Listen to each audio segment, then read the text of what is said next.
সড়ক পরিবহন মন্ত্রীর ঘোষণার তোয়াক্কা না করে মহাসড়ক দাপিয়ে বেড়াচ্ছে ব্যাটারি চালিত অটোরিকশা। এতে সড়কে হরহামেশাই ঘটছে দুর্ঘটনা।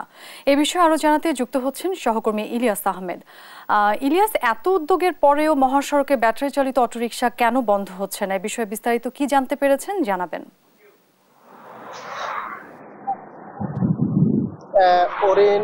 সড়কে অর্থাৎ অব্যবস্থাপনা দিন দিন বেড়েই চলেছে। আমরা দেখেছি বারবার নির্দেশনার পরেও কিন্তু এই সড়কে অবৈধ থ্রি হুইলার, ইজি বাইক এবং সিএনজি চালিত অটোরিকশার যে দাপট বেড়েই চলেছে। অর্থাৎ চালকরা নানান অজুহাতে কিন্তু তারা এই পরিবহনগুলো মহাসড়কে তারা পরিচালনা করছেন, অর্থাৎ তারা নানান কারণ দেখিয়ে কিন্তু এই পরিবহনগুলো পরিচালনা করছেন। আমরা বেশ কয়েকজন চালকের সঙ্গে কথা বলেছিলাম, তারা বলছেন যে তারা পেটের তাগিদেই কিন্তু সরকারের বারবার যে নির্দেশনা আছে সেই নির্দেশনা অমান্য করে তারা এই মহাসড়কে দাপট দেখাচ্ছেন এবং অনেকেই বলছেন যে তারা প্রশাসনকে ম্যানেজ করেই কিন্তু এইসব যানবাহন পরিচালনা করছেন। এবং এই বিষয়টি নিয়ে আমরা মহাসড়কে যারা বাস এবং ট্রাক চালক রয়েছেন তাদের সঙ্গে কথা বলেছিলাম।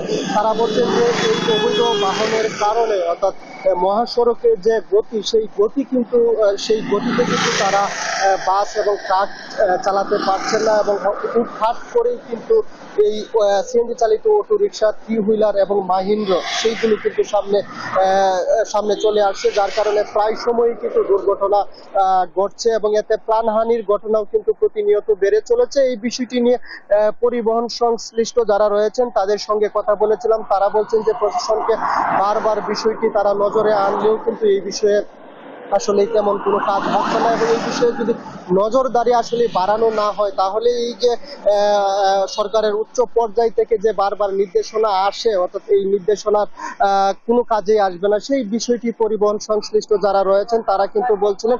আমরা এই বিষয়টি নিয়ে প্রশাসনের ঊর্ধ্বতন কর্তৃপক্ষের সঙ্গে কথা বলেছিলাম। তারা বলছেন যে এবার সরকারের উচ্চ পর্যায় থেকে যে নির্দেশনা এসেছে অর্থাৎ মহাসড়কে অবৈধ থ্রি হুইলার, ব্যাটারি চালিত অটোরিকশা এবং মাহিন্দ্র চলাচল করতে পারবে না, সেই বিষয়টি তারা কিন্তু আমলে নিয়েছেন এবং তারা এইসব বন্ধে কিন্তু তারা নজরদারি বাড়াচ্ছেন এবং তারা সড়কে অভিযান পরিচালনা করছেন, সেই বিষয়টি কিন্তু তারা বলছিলেন। এবং আমরা কিন্তু এখনো পর্যন্ত আসলে দেখতে পাইনি যে এই অবৈধ থ্রি হুইলার, মাহেন্দ্র অটোরিকশা বন্ধে তাদের যে অভিযান সেই অভিযান কিন্তু এখনো পর্যন্ত দৃশ্যমান হয়নি।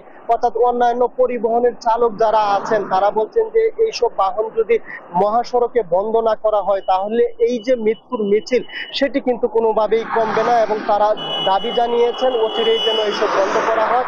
এই ছিল আমার কাছে ময়মনসিংহ থেকে মহাসড়কে অবৈধ থ্রি হুইলার, ইজি বাইক এবং অটোরিকশা নিয়ে সর্বশেষ তথ্য। অরিন। ইলিয়াস, আপনাকে ধন্যবাদ। দর্শক, ময়মনসিংহ থেকে যুক্ত হয়েছিলেন আমাদের সহকর্মী।